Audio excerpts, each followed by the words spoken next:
ingin ditanyakan?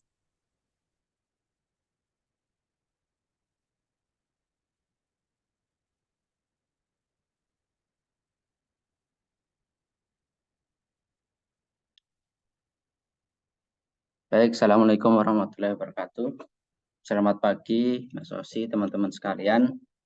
Di pertemuan keempat ya, nanti ngomongkan apa ini, Mas Osi?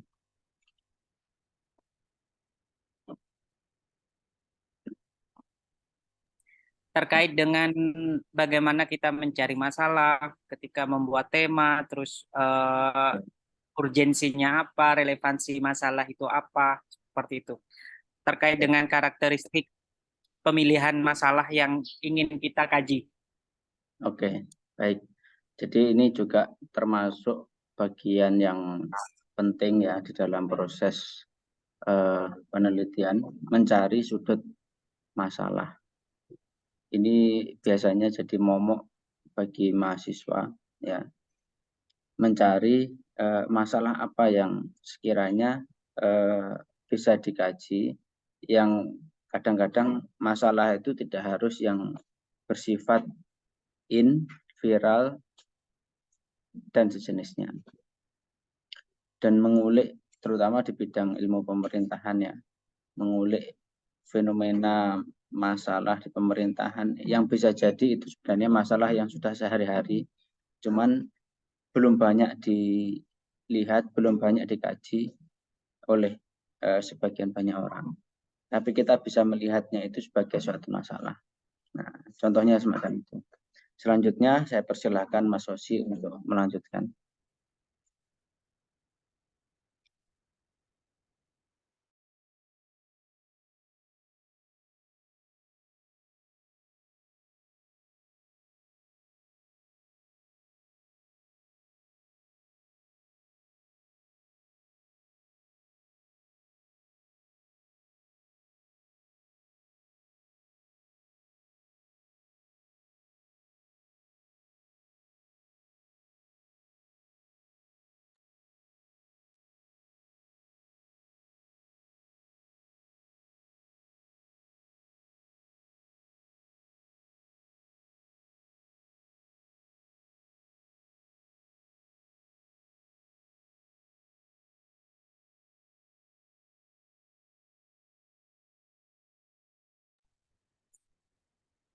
Baik, Mas. Assalamualaikum warahmatullahi wabarakatuh. Terima kasih pembukaan dari Mas Prapto. Saya lanjut pada materi keempat. Kali ini kita membahas tentang terkait bagaimana dalam pemilihan masalah, terus mungkin persiapan ya, persiapan dari sekarang teman-teman mumpung masih di semester sekian atau di semester awal, tentu kita harus banyak belajar terkait bagaimana kita mencari masalah. Kenapa sih harus mencari masalah itu? Masalah ini bukan hanya seperti apa yang disampaikan oleh Mas Prapto terkait dengan ini viral dan lain-lain. Tentu tidak. Eh, Apa yang bisa kita kaji, apa yang bisa kita lakukan, apa yang bisa menghasilkan produk penelitian, kemudian bisa menghasilkan kebaharuan dari penelitian itu, maka tentu itu akan menjadi keunikan tersendiri bagi peneliti. Nah, oleh karena itu penting sekali teman-teman untuk selalu merefleksi, ya, selalu merefleksi materi-materi, tidak hanya pada materi metodologi, tetapi materi-materi mata kuliah yang lain. Terkadang kita mendapatkan umpanan umpanan dari materi-materi sebelumnya. Oh ya, ini ada materi menjelaskan tentang ini. Misalnya tentang isu administrasi pemerintahan atau terkait dengan isu pemerintahan yang lain. Tentu itu akan memancing imajinasi kita untuk melihat realitas atau fenomena sosial di hadapan kita. Nah, kemudian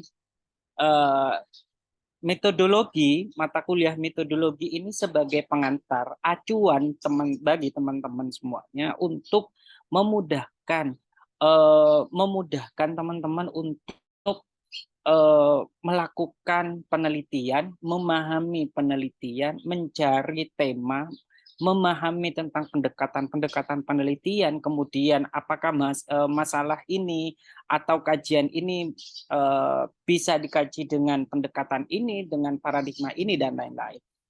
Nah, sedangkan saran dari saya, teman-teman harus mampu mengilustrasikan, mampu merefleksikan materi-materi terkait dengan selain mata kuliah metodologi ini. Kenapa? Karena bisa saja teman-teman bisa mendapatkan isu terkait dengan, oh saya ingin mengkaji bidang ini. Nah, itu penting sekali. Nah, sebenarnya dari minggu pertama ketika saya masuk di kelas, saya sudah menyampaikan bagaimana ketika kita menentukan tema penelitian, bagaimana kita menentukan terkait dengan judul penelitian. Banyak sekali teman-teman ketika berada pada proses akhir itu kebingungan karena saya bingung nih untuk menulis, bingung untuk meneliti apa. Karena terkadang ada sebagian mahasiswa yang kebingungan terkait itu karena tidak paham, tidak memahami konteks awal, tidak memahami apa yang ingin diteliti, tidak memahami terkait dengan masalah penelitian itu sendiri. Maka tentu kita harus mampu memiliki imajinasi, mampu memiliki ilustrasi yang tinggi untuk melihat apakah ini merupakan bentuk masalah atau dan lainnya.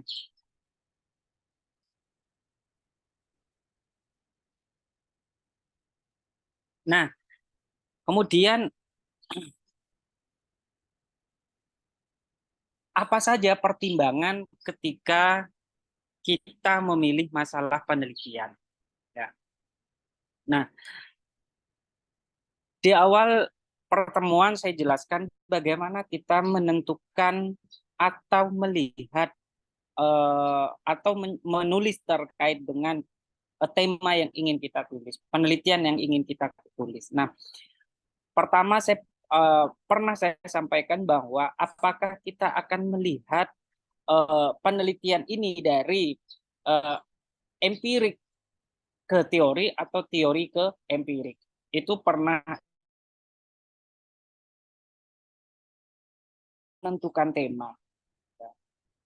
Saya pernah menyampaikan bahwa unsur tema yang kemudian harus kita pahami adalah supaya kita ketika menulis itu tidak kesulitan. Oh, ini saya ingin menulis apa? Oh, ini saya ingin menulis apa? Nah, tentu harus selalu diingat bahwa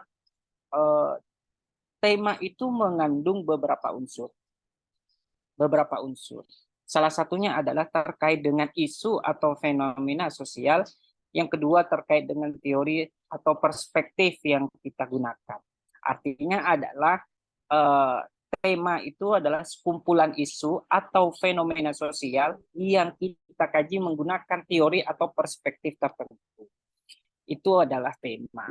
Sehingga nanti kita bisa melihat, oh ternyata dengan memahami tema itu, dengan memahami unsur tema, kita bisa melihat apakah ini merupakan kelompok isu atau realitas sosial atau apa. Nah, apakah kadang ada sebagian yang melihat masalah itu yang berbentuk negatif, gitu. Oh, ini terkait ini hal-hal negatif nih, ini menjadi masalah, gitu. Itu secara dalam ilmu sosial, dalam penelitian, gitu. Masalah penelitian itu tidak harus itu yang berbentuk negatif. Oh, ini ada apa namanya? Oh, ini ada terkait dengan korupsi, gitu. Ya udah, itu terkait dengan korupsi. Selain korupsi itu tidak dianggap masalah, gitu. Masalah penelitian. Artinya kita harus melihat lagi bagaimana kemudian kita mampu memahami masalah penelitian itu sendiri. Nah, yang pertama adalah terkait dengan relevansi. Masalah penelitian harus relevan dengan bidang ilmu yang diteliti, ya, dan memiliki kontribusi terhadap pengembangan ilmu pengetahuan. Nah, ini ada secara epistemologis, ya, secara epistemologis, ketika kita melihat, ketika kita nih kuliah di prodi ilmu pemerintahan, ya, tentu kita harus melihat, oh saya ingin menulis terkait dengan bidang ilmu pemerintahan.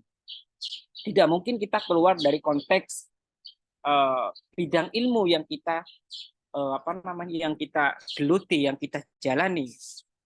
Tidak mungkin kita keluar, oh saya ingin meneliti tentang fisika, oh saya meneliti tentang teknik dan bidang kedokteran dan lain-lain. Boleh saja ketika hal itu masuk kepada lingkaran ilmu, lingkaran bidang yang kita teliti. Oh misalnya ingin meneliti tentang bidang kedokteran misalnya. Apakah kita masuk pada arena kesehatan itu sendiri atau di luar itu? Tentu kita ketika kita masuk pada bidang kedokteran misalnya, isu-isu terkait dengan bidang kedokteran, maka kita harus masuk kepada isu terkait dengan kebijakan-kebijakan, isu-isu kebijakan yang ada di lingkungan bidang kesehatan. Sah-sah saja kita melihat, oh ini masih relevan nih terhadap ilmu saya. Itu ketika kita berbicara tentang kontribusi, ya, maka kita harus memberikan kontribusi kepada pengembangan ilmu pengetahuan itu sendiri. Nah, kemudian relevansi yang lain adalah ketika menentukan isu, ketika saya pernah menyampaikan bahwa perpustakaan kita ini adalah lingkungan kita ini sebenarnya. Yang ada di hadapan kita ini adalah perpustakaan kita sebagai ilmu sosial, ilmuwan sosial. Ya, ilmu pemerintah juga masuk pada kategori sosial humaniora. Nah, itu kemudian gunakan cara pandang kita, gunakan paradigma yang kita miliki, kemudian bisa kita lihat, bisa kita cerna. Oh, saya contoh ketika misalnya teman-teman keluar nih ke Surabaya, dari Mojokerto keluar ke Surabaya. Lalu kemudian melihat salah satu fenomena di hadapan kita terkait dengan bidang atau ilmu yang kita jalani saat ini, ilmu yang kita geluti saat ini. Nah, kemudian teman-teman, oh ya nih, ini sepertinya akan menjadi pilihan opsi pertama untuk menjadi kajian penelitian saya. Nah, itu kemudian tentu teman-teman bisa mengilustrasikan, mengawang-awang, berpikir bahwa oh iya ini masalah nih. Artinya masalah itu tidak harus viral kemudian menjadi isu yang sangat urgent, no, tetapi lihat apakah ini masih relevan dengan bidang kita saat ini. Oh misalnya teman-teman ingin meneliti misalnya terkait dengan isu pembuatan EKTP misalnya. Lalu kita cari isu dari pembuatan EKTP itu. Lalu bagaimana kita memahami isu atau fenomena itu? Maka kita harus banyak dulu membaca atau kita melihat secara empirik, atau kita berhubungan langsung sama orang yang berkaitan dengan pembuatan EKTP. Nah, terkadang kita akan mendapat pancingan, kita akan mendapat sedikit penjelasan atau pemahaman dari orang yang berhadapan langsung dengan bidang itu, kemudian menimbulkan, oh iya ini akan menjadi isu penelitian saya. Nah, kemudian setelah itu kita confirm lagi untuk melihat apakah isu ini, apakah masalah ini bisa dikaji dengan menggunakan pendekatan ini. Bisa dikaji dengan menggunakan paradigma ini. Bisa dikaji dengan menggunakan teori ini. Nah, itu kemudian teman-teman refleksi kembali supaya memudahkan teman-teman untuk menjelaskan atau mencari isu terkait dengan kajian teman-teman yang ingin dikaji. Kemudian keterbatasan, ya. Masalah penelitian harus memiliki keterbatasan yang jelas dan terukur sehingga memungkinkan peneliti untuk menyelesaikan penelitian dalam waktu dan sumber daya yang tersedia. Nah,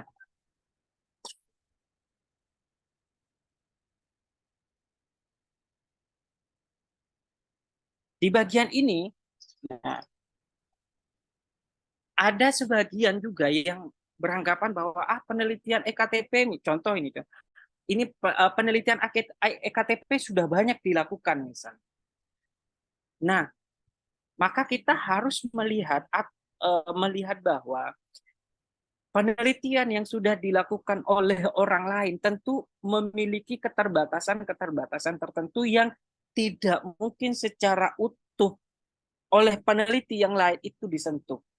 Nah, tips ini salah satu tips bahwa ketika teman-teman ingin meneliti isu contoh EKTP, teman-teman cari dulu terkait isu tentang EKTP. Apa yang belum dibahas oleh peneliti sebelumnya terkait EKTP itu. Ya, itu akan menjadi keunikan, itu akan menjadi sesuatu yang yang menjembatani teman-teman untuk memudahkan mencari isu atau permasalahan itu sendiri.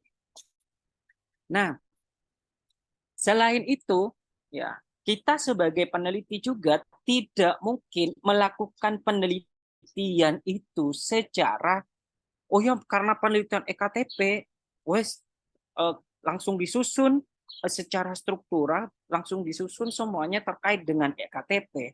Seolah-olah kita mampu untuk masuk pada dunia sosial fenomena EKTP secara keseluruhan. Maka tentu kita sendiri sebagai peneliti akan membuat keterbatasan. Keterbatasannya di mana?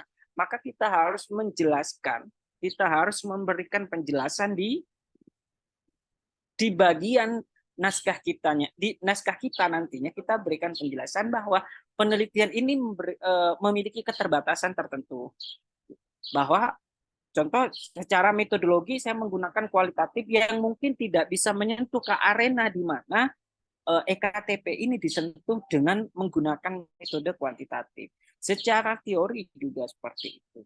Artinya kita harus menyiapkan waktu kita untuk melakukan penelitian. Kita memiliki keterbatasan, kita memiliki fokus penelitian, maka kita harus mampu masuk pada arena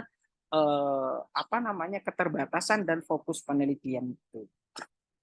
Sehingga teman-teman jangan kemudian ketika nanti teman-teman saya bahas EKTP lalu kemudian semua terkait dengan EKTP itu dibahas. Misalnya terkait karena ini tema besarnya EKTP, lalu yang dibahas terkait korupsi EKTP, keterlambatan EKTP dan lain-lain. Nah, kita harus memilih terkait dengan isu yang paling penting yang harus kita bahas di bidang itu. Nah, caranya gimana? Caranya gimana? Kita harus banyak memahami terkait dengan isu atau masalah yang kita lihat saat ini. Ternyata contoh misalnya pelayanan EKTP di Kabupaten Mojokerto ini lambat karena sepertinya regulasi yang dibuat oleh pemerintah saat ini, ya, karena ada regulasi yang dibuat oleh pemerintah sepertinya memang seperti memperlambat keluarnya EKTP. Lalu kenapa ini terjadi? Nah, di situ kita masuk cari ternyata seandainya kebijakan pemerintah seperti ini, maka pelayanan EKTP tidak akan terjadi keterlambatan. Maka permasalahan yang tadi kita coba masuk ke dalam dunia itu. Kita masuk pada dunia itu untuk memahami masalah kita bedah dulu satu persatu, pahami dulu tentang isunya, kemudian baru kita masuk pada paradigma atau perspektif seperti itu. Nah, yang kedua terkait dengan kepentingan. Nah, masalah penelitian harus memiliki kepentingan yang signifikan bagi masyarakat atau pihak-pihak yang terkait dengan masalah tersebut. Ya. Tentu barang pasti ketika kita ingin melakukan suatu penelitian, ketika kita ingin melakukan sesuatu di luar konteks penelitian misalnya, artinya itu memiliki kepentingan. Ada kepentingan yang memang ingin kita capai. Ada kepentingan yang ingin peroleh dan ingin kita raih misalnya.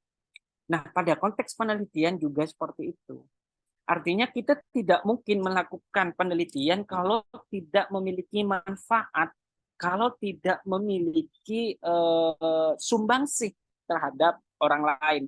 Tentu tujuan dari kita melakukan penelitian supaya ketika orang-orang membaca tulisan kita, orang lain membaca penelitian kita, maka tulisan kita dapat dijadikan sebagai acuan, dapat dijadikan sebagai bahan. Oh, ini ada tulisan dari Gufron misalnya, ada penelitian dari Gufron membahas tentang ini. Ketika saya membaca penelitian Gufron, kemudian saya memiliki ide, oh ya ini penelitian Gufron bisa nih saya jadikan terkait dengan apa sumber atau referensi terkait dengan kebijakan pemerintah yang baru misalnya. Nah, itu kemudian tentu kita berharap bahwa penelitian kita itu mampu dipahami, mampu menjelaskan, dan dapat dipahami oleh banyak orang sehingga penelitian kita itu bisa menjadi bahan atau refleksi bagi orang lain.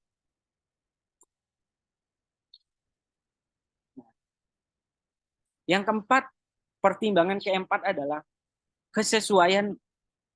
Kita harus menyesuaikan bahwa masalah penelitian itu harus sesuai dengan minat dan kemampuan peneliti sehingga peneliti memungkinkan peneliti untuk menyelesaikan penelitian dengan baik. Nah, di bagian ini adalah kita harus melihat dan memahami keterbatasan kita sebagai peneliti, kemampuan kita sebagai peneliti. Ya. Artinya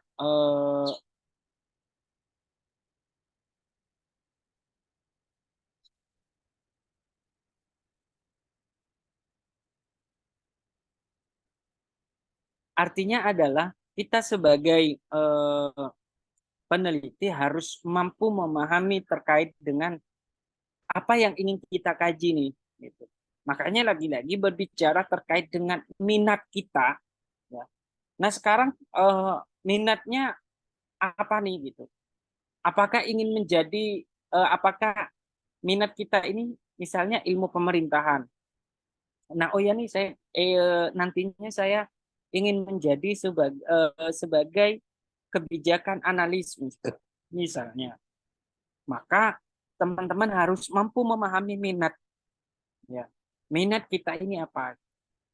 Contoh misalnya ketika saya bicara teman saya, dia dari S1 karena dia minat, dia kuliah di ilmu sosial juga, kemudian dia minat di bidang terkait dengan isu gender dan isu gender, ya sekarang menjadi dosen di salah satu kampus di Riau.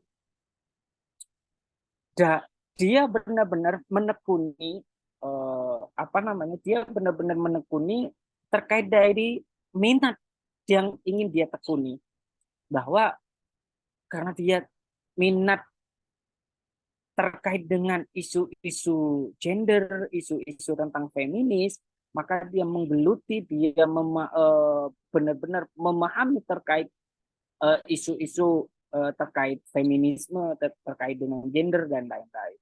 Nah, itu kemudian memudahkan dia eh, mampu untuk melakukan eh, penelitian, mampu menjadikan sebagai objek kajian yang kemudian terus melekat dalam diri kita. Maka nanti misalnya, contoh ketika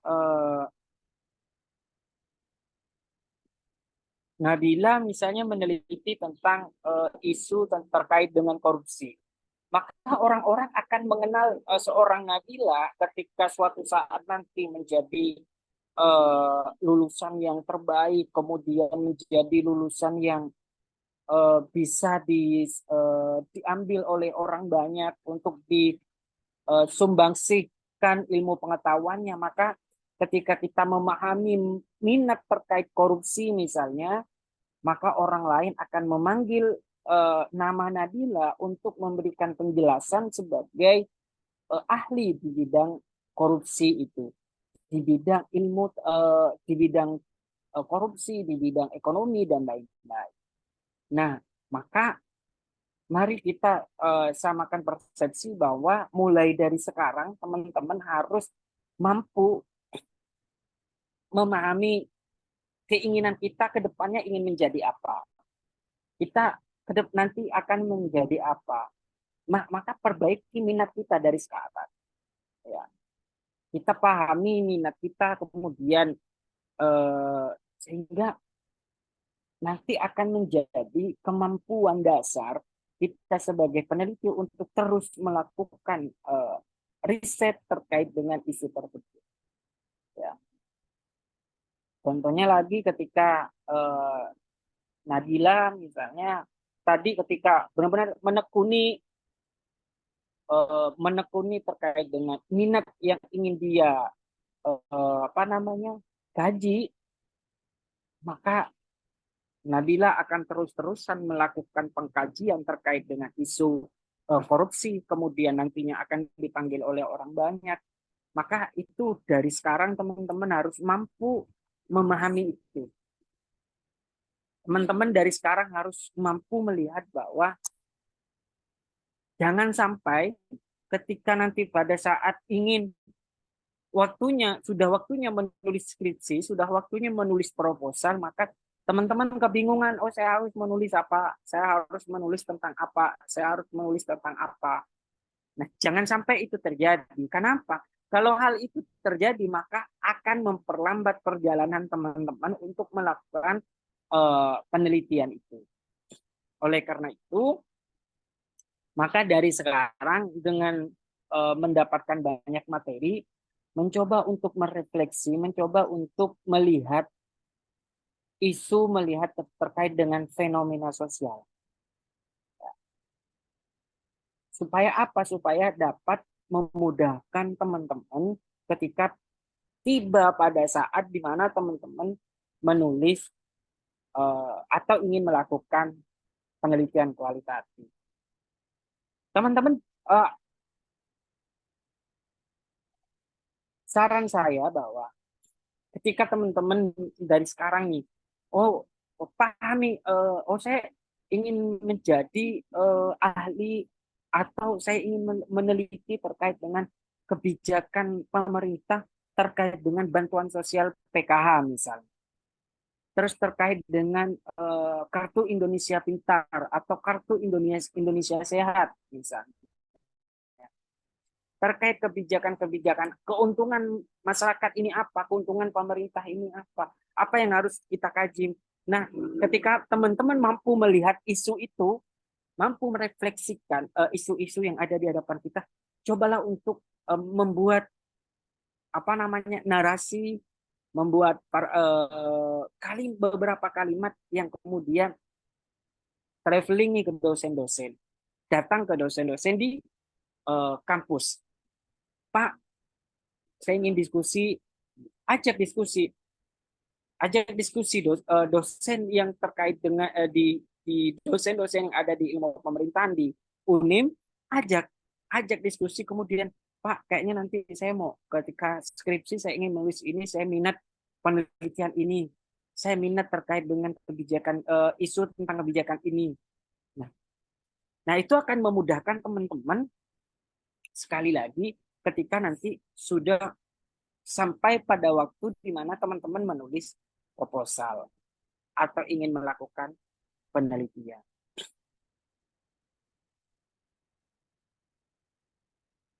Nah,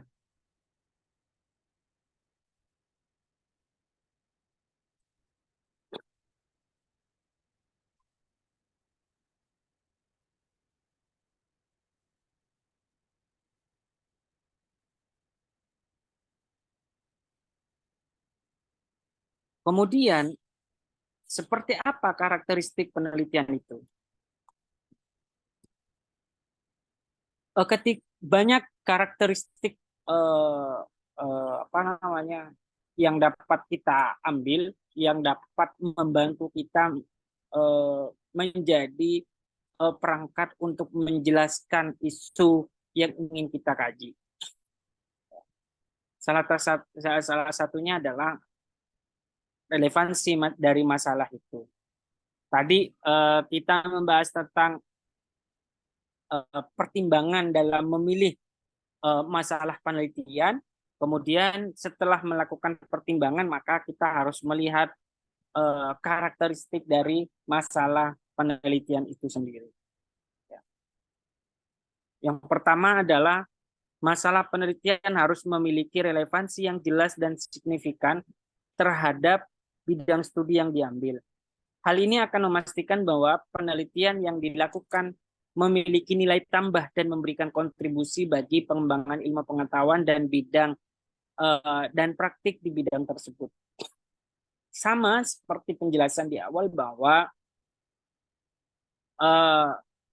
ketika teman-teman ya, ketika teman-teman melihat masalah itu, maka dilihat nih relevansi masalah. Ya, ini masih relevan enggak masalah isu terkait ini? Untuk menyusun relevansi dari masalah itu, ketika kita melihat apa yang kita lihat di hadapan kita itu sebenarnya sudah membawa sudut pandang bahwa ini sebuah masalah nih. Kadang kita nih sebagai orang ketika jalan kemanapun pasti memiliki kritik-kritik tertentu, ya kan? Kita selalu melihat kritik-kritik tertentu.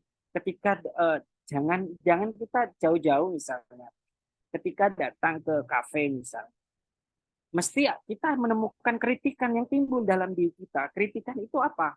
Contoh misalnya, aduh ini kafenya kayak gini, padahal kafenya bagus. Kafenya udah bagus, tapi terkadang masih ada timbul kritikan kata tapi. Nah, ketika ada kata tapi berarti ada something new, ada sesuatu. Apa yang melanjutkan kata tapi? Oh, ternyata kafe ini misalnya wifi-nya lemot. Misalnya, oh misalnya ketika kita makan di restoran,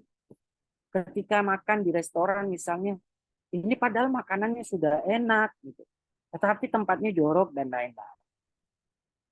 Terus kemudian ketika kita jalan ke mall atau jalan ke kantor apa, kantor-kantor pemerintah, tentu kita selalu ditunjukkan dengan bentuk konstruksi, dari bentuk konstruksi yang menimbulkan sebuah kritikan atau masalah yang timbul di hadapan kita.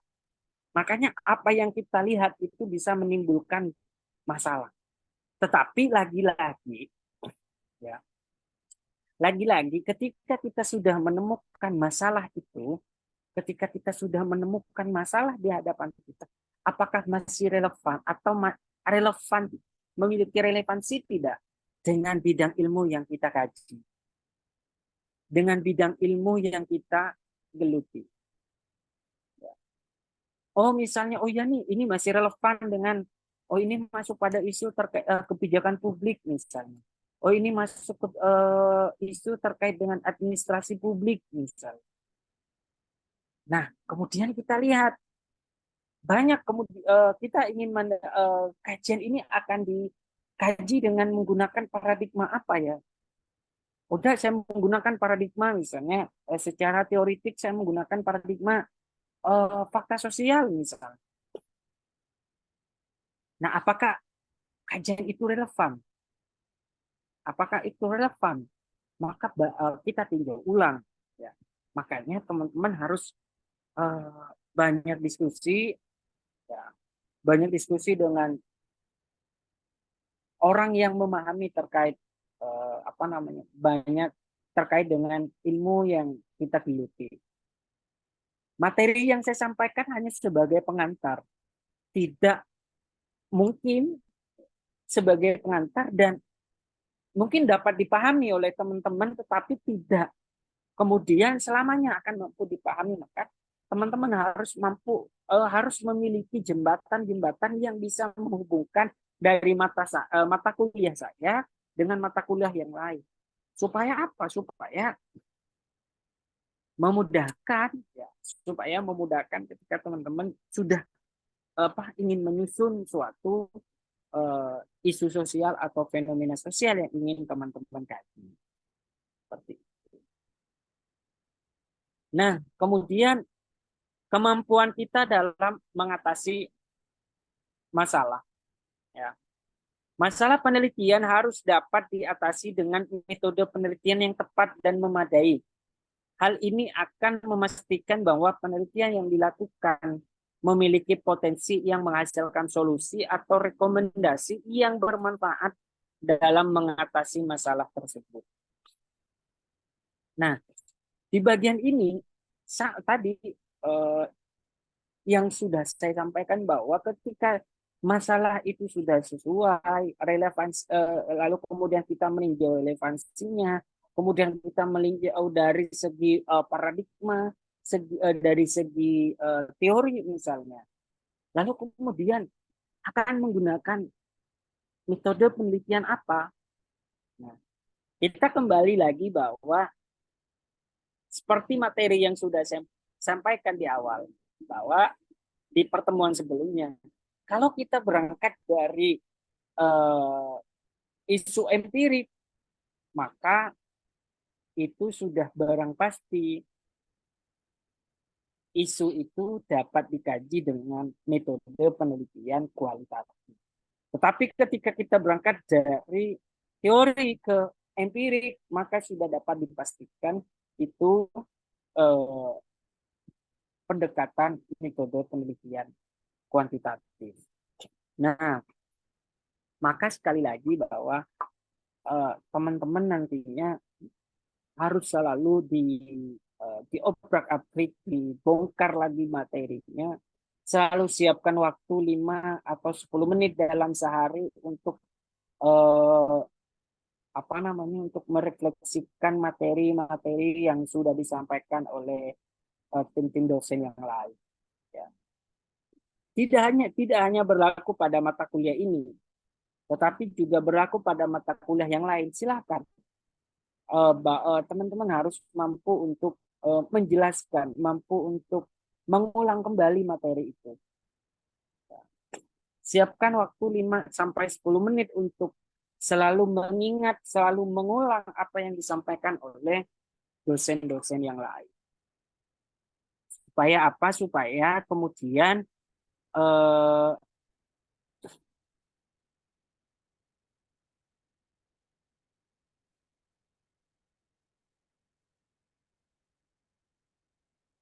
memudahkan teman-teman untuk memahami ilmu yang sedang teman-teman jalan. Oleh karena itu, selalu untuk memberikan kesempatan kepada diri kita secara pribadi untuk memberikan effort, memberikan penghargaan untuk selalu memberikan waktu 5 atau 10 menit untuk mencerna materi-materi yang sudah ada. Merefleksikan. Karena dosen menyampaikan materi dari pertemuan pertama sampai pertemuan akhir itu sangat memiliki relevansi, sangat memiliki hubungan, ya. Karena itu berkelanjutan kemudian ya, supaya memberikan pemahaman yang sudah menjadi pencapaian dari dosen itu sendiri. Nah, kemudian karakteristik selanjutnya adalah terkait dengan keterbatasan sumber daya. Ya. Masalah penelitian harus mempertimbangkan keterbatasan sumber daya yang ada, seperti waktu, tenaga, dan anggaran. Hal ini akan memastikan bahwa penelitian yang dilakukan dapat dilaksanakan dengan efektif dan efisien, serta menghasilkan hasil yang sesuai dengan sumber daya yang tersedia. Nah, ketika kita melakukan penelitian, lagi-lagi tadi di awal juga saya sampaikan bahwa kita tidak mungkin melakukan penelitian tanpa memperhatikan keterbatasan dari sumber daya itu sendiri. Baik keterbatasan secara personal, baik keterbatasan secara ilmu pengetahuan, ya. Keterbatasan secara personal misalnya psikologi kita, kemudian eh, apa namanya? Keuangan, finansial, dan lain-lain. Kita harus meminimalisir bahwa kita melakukan penelitian itu sesimpel mungkin, tidak memakan waktu lama, ya. Kemudian penelitian kita itu tepat dan cepat, maka kita harus mempunyai strategi tertentu. Ya. Strategi itu apa yang harus kita lakukan? Ya. Saya ketika saya mencoba untuk merefleksi, saya kuliah pada S1, ya. Dulu saya juga sama bahwa banyak teman-teman senior dosen yang menyarankan saya untuk coba deh kamu dari sekarang diskusi traveling ke dosen-dosen, ingin meneliti apa. Nah itu kemudian ditabung, disimpan, kemudian nanti supaya tidak penelitianmu tidak memakan waktu lama. Saya masih ingat waktu itu Prof. Julia Magdalena menyampaikan hal itu. Dan itu memang terbukti bahwa ketika kita sudah meminimalisir penelitian kita, ketika kita ingin turun ke lapangan, ya, dan lain sebagainya, maka kita mampu untuk menciptakan, untuk melakukan, meminimalisir, ya, dari keterbatasan sumber daya itu sendiri. Maka lagi-lagi yang perlu diingat adalah supaya teman-teman nantinya tidak kebingungan, maka selalu beranggapan bahwa apa yang kita lihat ini adalah sebuah masalah. Kenapa? Karena kita selalu mengkonstruksi sesuatu yang ada di hadapan kita.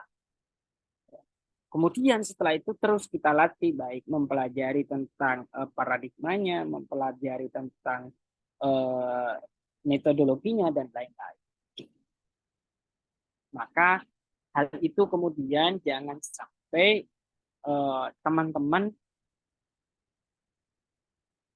sulit dan merasa kesulitan ketika berada di akhir atau ingin menulis proposal atau skripsi. Silakan traveling kepada dosen-dosen untuk memudahkan teman-teman memahami banyak ilmu, memahami terkait dengan bagaimana melakukan penelitian yang baik, bagaimana menganalisis yang baik, bagaimana pengumpulan data yang baik. Silakan teman-teman untuk melakukan refleksi terhadap diri kita dengan banyak orang. Seperti itu.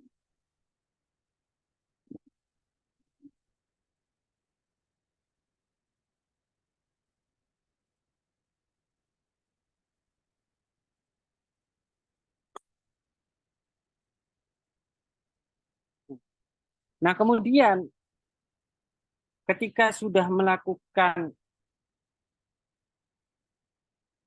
sudah menemukan isunya, maka di awal sudah saya sampaikan bahwa isu atau fenomena sosial itu kita kaji dengan menggunakan teori atau perspektif tertentu, dengan menggunakan metode tertentu, paradigma tertentu. Nah, pada bagian ini kita harus masuk ketika sudah menemukan isu, fenomena sosial yang ingin kita teliti, yang ingin kita kaji, maka yang harus diperhatikan adalah terkait dengan metode penelitian yang ingin kita gunakan. Ya. Seperti materi-materi sebelumnya bahwa apa yang ingin kita bahas. Kemudian mungkin timbul saja nih, mungkin timbul pertanyaan dari teman-teman. Apakah penelitian itu hanya bisa menggunakan kualitatif saja? Apakah saya yang kuliah di jurusan ilmu pemerintahan ini hanya disuruh untuk menggunakan penelitian kualitatif, misal? Nah, ketika ada pertanyaan seperti itu, maka kita kuliah di bidang apapun, di jurusan apapun, bisa menggunakan metode penelitian tidak hanya pada kualitatif, tidak hanya pada kuantitatif itu sendiri, tetapi menyesuaikan dengan paradigma atau pendekatan yang kita gunakan. Kenapa? Karena metode itu akan lahir tersendirinya ketika kita sudah melakukan langkah-langkah penelitian yang sesuai dengan kaedah-kaedah penelitian itu sendiri. Ya. Tidak mungkin kita belum memiliki, makanya pernah saya singgung di pertemuan pertama, jangan sampai kita seolah-olah ditakut-takuti oleh pertanyaan kita sendiri. Nanti saya pakai metode apa ya? Oh, nanti saya pakai metode kuantitatif apa kualitatif ya? Oh, ini enaknya kualitatif. Kayaknya kalau kualitatif ini kayaknya nggak pakai angka-angka. Kalau kuantitatif pakai angka-angka. Sedangkan saya kalau pakai angka-angka bingung. Jangan pernah kemudian menyakiti diri kita untuk mengkonstruksi pertanyaan-pertanyaan yang membuat kita itu menjadi ketakutan dalam melakukan penelitian itu sendiri. Maka di awal juga saya sampaikan bahwa jangan kemudian kita belum menemukan isu, belum menemukan fenomena sosial itu, atau isu atau realitas sosial itu, kemudian kita sudah menerka bahwa nanti saya ingin menggunakan kuantitatif nih, saya nanti akan menggunakan kuantitatif. Nah, nanti itu akan akan memberatkan teman-teman ketika sudah ingin melakukan atau sudah ingin menulis tahapan demi tahapan dalam penelitian kita. Maka ikuti langkah-langkah yang sudah pernah saya jelaskan terkait dengan langkah penelitian, terus ini induktif apa deduktif, maka silakan terus dipahami oleh teman-teman. Supaya apa? Supaya terus memudahkan teman-teman untuk memahami nantinya ketika berada di lapangan atau ketika sudah ingin menulis laporan itu. Maka coba dan dari sekarang, sekali lagi dari sekarang, coba teman-teman temukan masalah penelitian, silakan teman-teman nanti pahami dan memahami terkait dengan isu atau fenomena sosial itu. Nah, ketika kita sudah melakukan, sudah menemukan isu, sudah menemukan fenomena sosial yang sudah kita temukan yang ingin kita kaji, maka tentukan maka baru nih kita telusuri terkait dengan metode penelitian.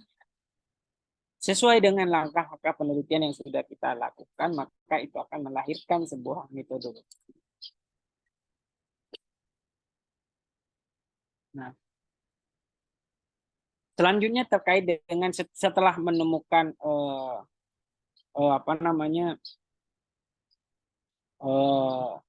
fenomena, kemudian ada teori, nanti ada paradigma, kemudian ada metodologi, maka kita masuk pada tahap pengumpulan data. Oleh karena itu, sekali lagi saya sampaikan bahwa ketika teman-teman sudah masuk pada, sudah menemukan isu itu, maka mulai untuk mengkonstruksikan, mulai untuk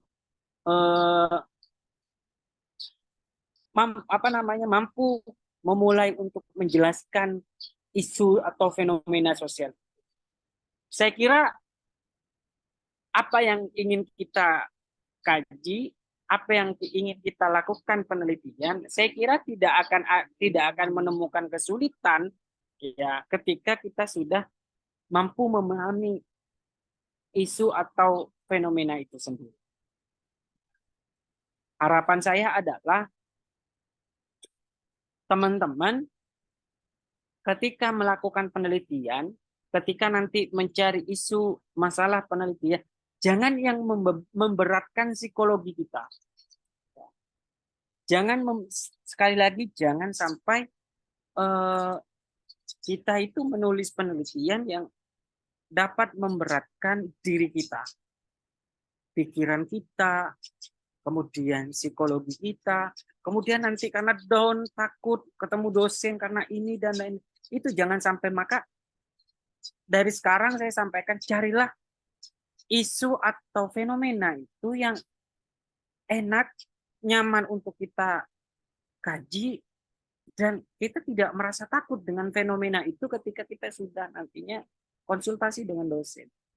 Saya tidak mau nanti teman-teman ketika sudah bimbingan dengan dosen merasa kesulitan nih di bidang, apalagi di bidang metodologi yang sudah saya jelaskan dari awal. Kenapa nanti dikhawatirkan? Saya mengkhawatirkan bahwa ketika nanti teman-teman merasa kesulitan dan memberatkan di isu penelitian itu, nantinya teman-teman sekalian akan merasa minder, saya takut nih bimbingan, saya takut nih konsultasi, dan lain-lain. Maka itu harus diperhatikan dari sekarang. Kita harus mampu membuat strategi-strategi yang memang buat kita enak, ketika bimbingan nanti sama dosen juga enak. Nah, itu harus diperhatikan. Caranya bagaimana, Mak? Caranya adalah harus mampu memahami, harus mampu merefleksikan apa yang disampaikan, materi-materi apa yang disampaikan. Itu terus dipelajari sehingga kita memiliki pusaka. Kita memiliki pegangan yang kuat. Ketika misalnya kita menulis tentang ini, kemudian diskusi dengan teman kita, lalu teman kita komplain, oh kenapa kamu pakai ini, pakai ini. Karena kita sudah selalu merefleksi materi-materi dari banyak materi, misalnya dari banyak mata kuliah, kita seolah-olah memiliki argumentasi bahwa oh saya menulis ini karena punya dasar dan lain-lain. Maka kalau tidak teman-teman mengabaikan itu, ya teman-teman akan kesulitan nantinya, dan itu akan timbul rasa takut, timbul rasa tidak percaya diri dan lain-lain. Nah, oleh karena itu jangan sampai nanti teman-teman kesulitan, jangan sampai teman-teman nanti merasa takut, minder dan lain-lain. Oke, sejauh ini ada yang ingin ditanyakan, monggo, atau ada yang ingin didiskusikan?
Sekali lagi saya coba untuk ulang dari awal, biar teman-teman nanti tidak kesulitan lagi dalam memilih apa namanya,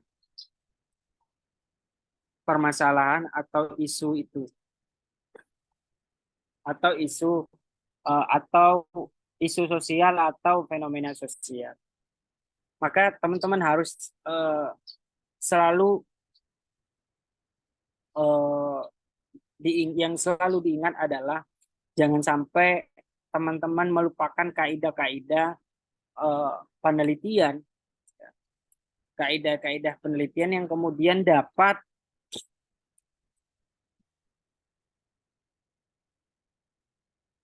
membuat teman-teman merasa takut, merasa oh saya tidak tahu nih ini gimana nih. Banyak kemudian menimbulkan banyak eh, permasalahan, menimbulkan banyak ketakutan dalam diri kita secara psikologis dan lain-lain, maka itu harus diperhatikan.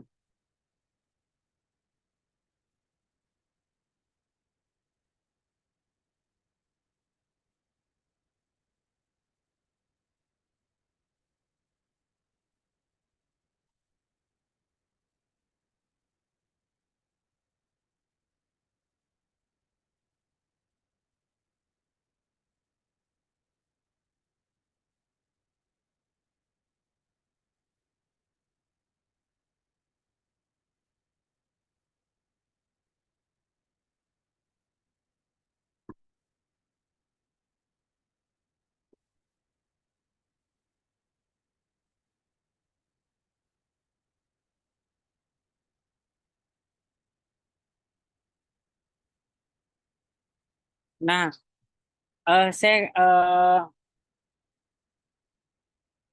sampaikan lagi bahwa jangan ketika kita memilih eh, fenomena penelitian, maka harus diperhatikan, harus eh, selalu mengedepankan ide kita, selalu mengedepankan apa namanya, selalu mengedepankan cara pandang kita untuk melihat isu-isu yang ada di hadapan kita.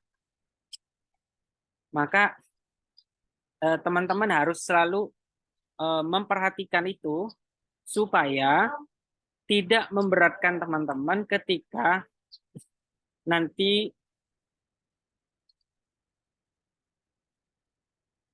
menulis terkait dengan menulis proposal atau skripsi ketika teman-teman berada di proses akhir perkuliahan.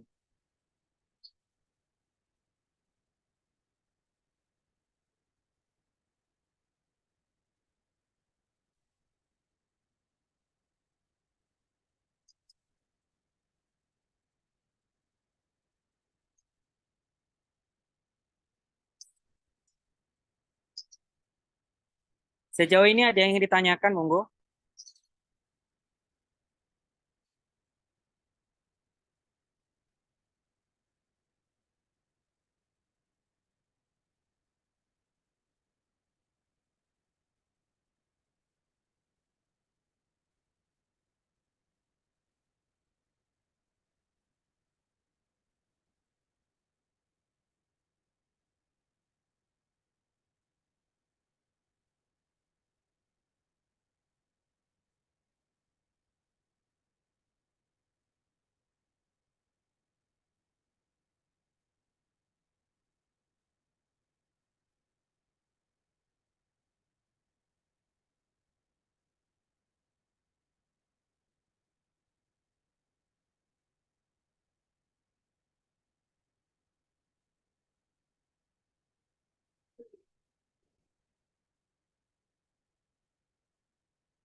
Saya coba sebentar.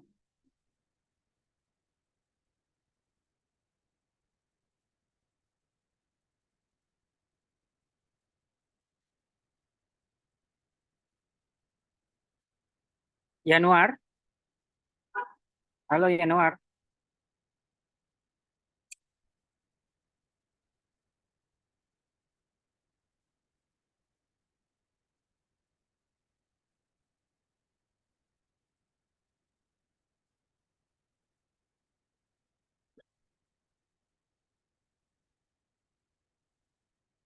Saya lanjutkan.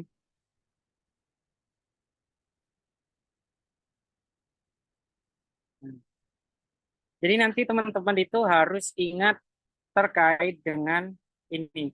Harus pertimbangan memilih masalah penelitian itu harus dipertimbangkan.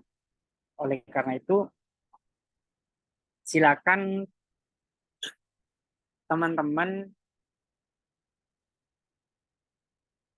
cari isu yang memudahkan teman-teman, tetapi tetap eh, melihat dari relevansi penelitian itu. Ya. Melihat eh, relevansi yang ingin kita bahas, relevansi yang ingin kita kaji. Maka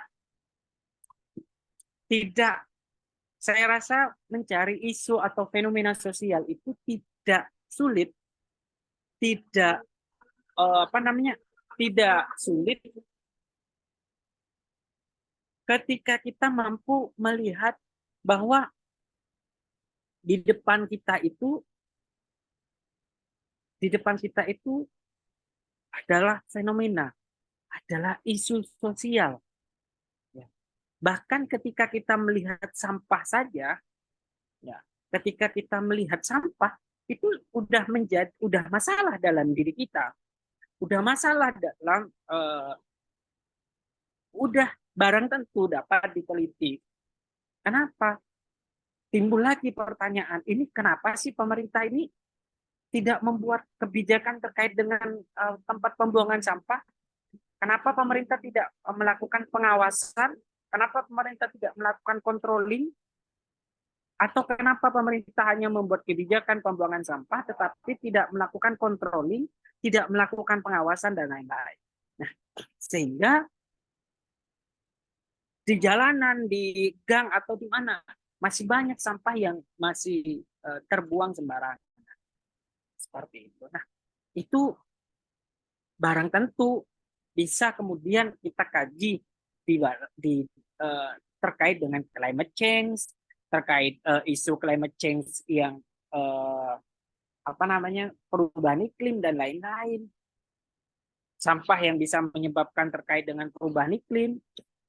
Nah, itu bisa kita lakukan, bisa kita kaji disesuaikan dengan bidang keilmuan.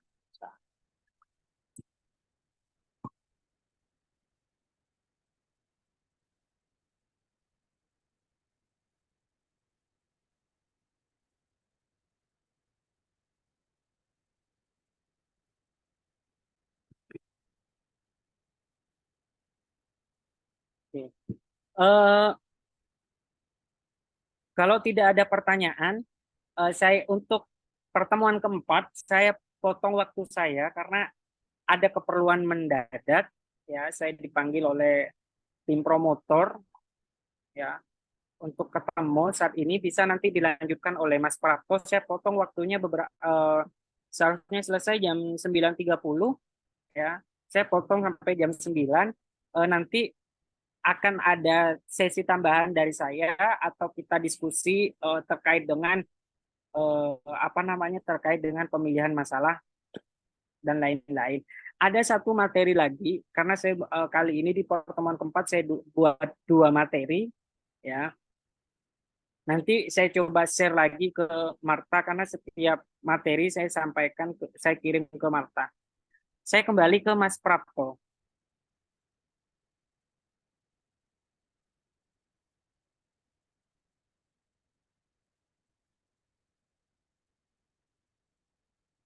Mas Prapto masih di ruangan? Siap. Mas, bisa dilanjutkan untuk sementara 30 menit ke depan. Oke, siap. Oke, oke.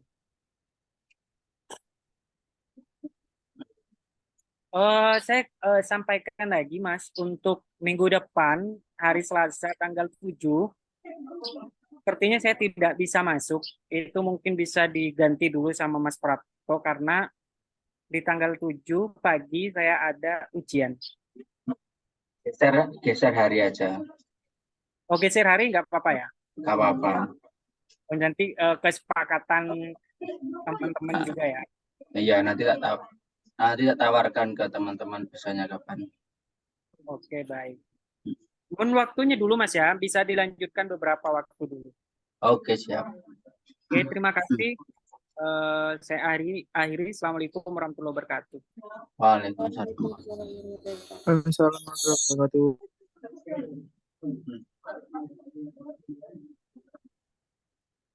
wabarakatuh.